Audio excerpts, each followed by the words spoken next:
Urcreation Rekhaskitchen പുതിയൊരു എപ്പിസോഡിലേക്ക് എല്ലാവർക്കും സ്വാഗതം. ഞാൻ ഇന്നൊരു ചക്ക എലിശ്ശേരിയാണ് വെക്കുന്നത്. അപ്പോൾ ചക്ക ഈ സമയത്ത് നമുക്ക് സുലഭമായിട്ട് കിട്ടുന്ന ഒരു സാധനമാണ്.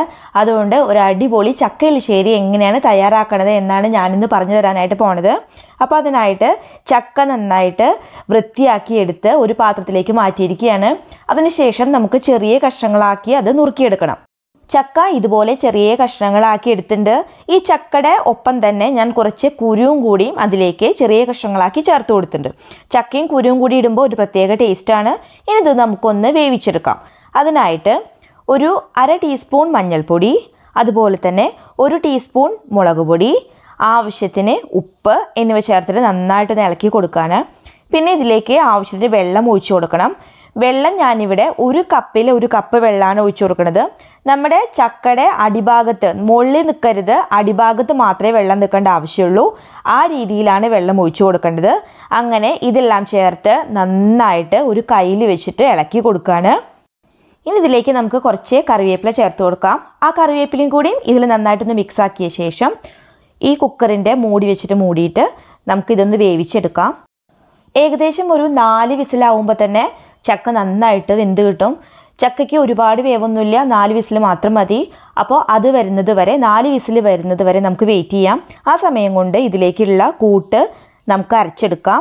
അതിനായിട്ട് ഒരു മിക്സിയുടെ ജാറിലേക്ക് മെഷറിംഗ് കപ്പ് കൊണ്ട് 1 കപ്പ് നാളികേരം ഇവിടെ ചേർത്ത് കൊടുക്കുകയാണ്.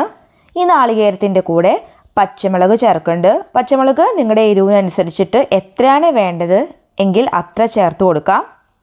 ഇനി ഇതിലേക്ക് ഒരു 1/2 ടീസ്പൂൺ ജീരകം കൂടി ചേർത്തിട്ട് നല്ല ഫൈൻ പേസ്റ്റ് ആക്കിയിട്ട് അരച്ചെടുത്തിട്ട് ഒരു ഭാഗത്തേക്ക് മാറ്റി വയ്ക്കാം. 4 വിസിലായപ്പോൾ നമ്മൾ കുക്കർ ഓഫാക്കി വെച്ചതായിരുന്നു. ഇപ്പം ഇനി നമുക്ക് കുക്കറൊന്ന് തുറന്ന് നോക്കി നോക്കാം. ചക്ക നന്നായിട്ട് വെന്ത് കിട്ടിയിട്ടുണ്ട്. കറക്റ്റ് വേവാണ്. അപ്പോൾ കറക്റ്റ് 4 വിസിൽ തന്നെയാണ് കേട്ടോ ഈ ചക്കയ്ക്ക്. ചക്കയുടെ വ്യത്യാസം അനുസരിച്ചിട്ട് നമുക്ക് വേവിനും വ്യത്യാസം വരും. ഇത് കറക്റ്റ് 4 വിസിലിന് കറക്റ്റായിരുന്നു. കറക്റ്റായിട്ട് വെന്ത് കിട്ടിയിട്ടുണ്ട്. വെള്ളമൊക്കെ കറക്റ്റാണ് ഒഴിച്ചത്. ഇനി നമ്മൾ നേരത്തെ തയ്യാറാക്കി വെച്ചിട്ടുള്ള നാളികേരം അരച്ച കൂട്ട് ഇതിലേക്ക് ഒഴിച്ചിട്ട് വേവിച്ചെടുക്കുകയാണ് ചെയ്യണത്. അപ്പോൾ തന്നെ നമ്മൾ കുറച്ച് വെള്ളം കൂടിയും അതിലേക്ക് ഒഴിക്കണം. ഇതിൽ തീരെ വെള്ളം ഇല്ലാത്തതാണ്. അപ്പോൾ അതുകൊണ്ട് കുറച്ചും കൂടി വെള്ളം കൂടിയും ആക്കി ഒഴിച്ചിട്ട് വേണം ഇത് വേവിച്ചെടുക്കാൻ വേണ്ടിയിട്ട്. ചക്ക നന്നായിട്ട് വെന്ത് കുറുകി വന്നു. ഇനി നമുക്ക് ഫ്ലെയിം ഓഫ് ആക്കി കൊടുക്കാം. അതിനുശേഷം ഒരു ചീനച്ചട്ടി അടുപ്പത്ത് വെക്കുകയാണ്.